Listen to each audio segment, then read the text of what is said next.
नमस्कार दोस्तों, स्वागत है आपका खबरीलाल न्यूज में। मिसेस मूवी की कहानी एक लड़की रिचा की है, जिसकी शादी के बाद उसकी पूरी जिंदगी बदल जाती है और उसके सारे सपने चकनाचूर हो जाते हैं।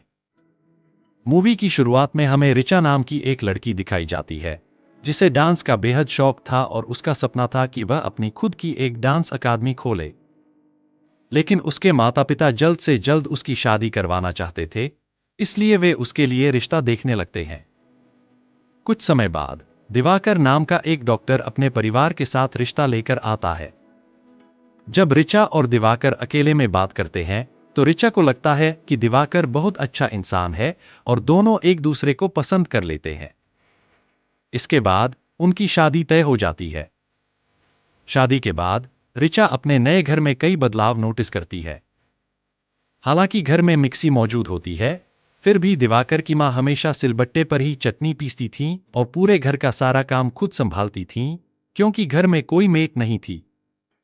अब यह जिम्मेदारी धीरे धीरे रिचा के कंधों पर भी आ जाती है। शादी की पहली रात रिचा को उम्मीद थी कि दिवाकर उसके साथ कुछ रोमांटिक बातें करेगा, लेकिन ऐसा कुछ भी नहीं होता। दिवाकर सीधे इंटीमेट होने की कोशिश करता है और रिचा कुछ भी नहीं कह पाती। अगले दिन से ही रिचा अपनी सास के साथ घर के कामों में मदद करने लगती है। धीरे धीरे यह उसकी दिनचर्या बन जाती है। सुबह जल्दी उठना, सास के साथ किचन में काम करना और फिर दोनों साथ में नाश्ता करना। एक दिन दिवाकर उसे अपने कपड़े अलमारी से निकालकर देने के लिए कहता है, जिससे रिचा को एहसास होता है कि दिवाकर अपने छोटे छोटे काम भी खुद नहीं करता। घर के माहौल में भी उसे असमानता महसूस होती है।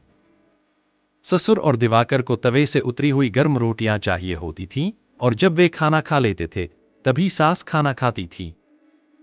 धीरे धीरे सास की अनुपस्थिति में घर के सारे काम का बोझ रिचा पर आ जाता है। रिचा को यह सब कुछ ठीक नहीं लगता, लेकिन वह चुपचाप सहन करती रहती है। जब वह मिक्सी में चटनी बना देती है तो उसके ससुर उसे खाने से मना कर देते हैं, क्योंकि उन्हें सिर्फ सिलबट्टे की चटनी पसंद होती है। इसी तरह जब वह कुकर में बिरयानी बनाती है तो ससुर उसे पुलाव कहकर उसकी बेइज्जती कर देते हैं। धीरे धीरे रिचा महसूस करने लगती है कि उसकी जिंदगी एक नौकरानी की तरह हो गई है, जहां उसकी भावनाओं और इच्छाओं की कोई अहमियत नहीं है। वह चाहती थी कि दिवाकर उसके साथ प्यार से पेश आए, लेकिन उसके लिए वह सिर्फ एक जिम्मेदारी थी। कुछ समय बाद रिचा के पीरियड्स शुरू होते हैं और दिवाकर उसे किचन के काम से मना कर देता है।